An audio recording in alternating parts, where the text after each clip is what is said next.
-3, feeling more like -13. You got the snow. Wait, because it is that time of year again.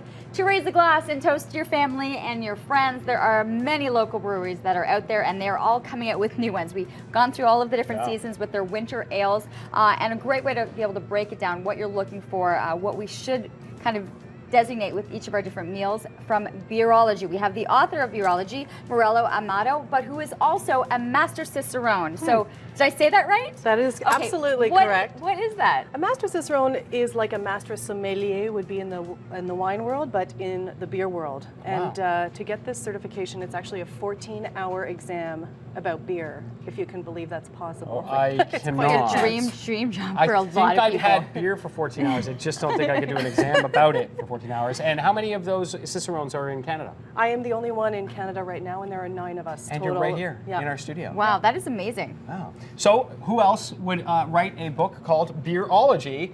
What is the book about?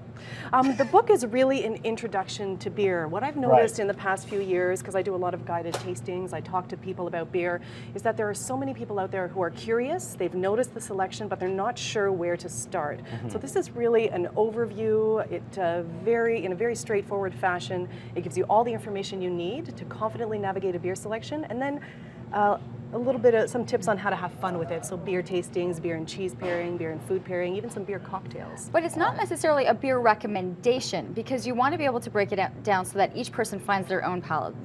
Their own likes and what they're going to use with different meals. For sure. Well, what I've learned also through my experience is everyone gravitates towards a different flavor, and this is something that I've encountered particularly as a woman in beer, where there are a lot of companies out there who are marketing specific kinds of flavors to women, fruit beers, things like that, and everyone's palate is different. Everyone has their personal preferences, and not only that, there is a beer for every mood, every food, and every occasion. So just like I would have a different beer, a different wine with a steak, or when I'm toasting New Year's, I might prefer one style when I'm, eating, and one style when I'm just out in the sun. Okay, so let's talk about what you brought us today. What I've brought today, since it's snowing out today, it seems very appropriate, is winter beers, and more specifically, in the case of these 4, winter seasonals. So these are beers that just appear in the winter. They have flavors that we gravitate towards in the winter. You notice they're all dark, and with this darker color come mellow flavors of toasted notes, which you'll notice in this beer here. If you just give it a quick smell. I'll do the tasting. Is that okay with you? Absolutely. Yes, absolutely. Please dive in. Yes. Yeah, what am I drinking? So Everything here is local, ale. right? This is a Scotch ale by Big Rig. They're in Canada. They brewed it a few times, but it's in the LCBO for the first time this year. You'll notice toasted notes and just a lot hint. of toasted notes. Yeah. Do you like Islay scotches? There's a hint of There peach. is a little bit. Yeah.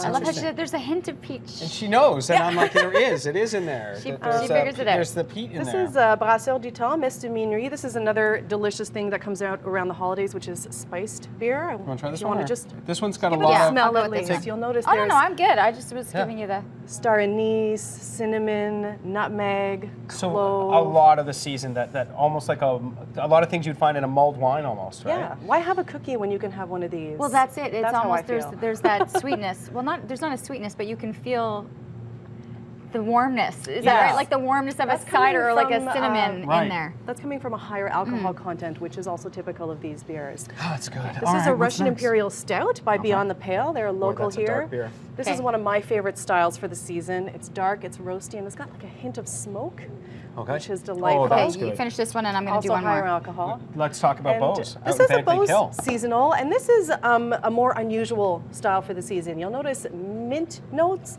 They've taken 2 different beers, they've blended them.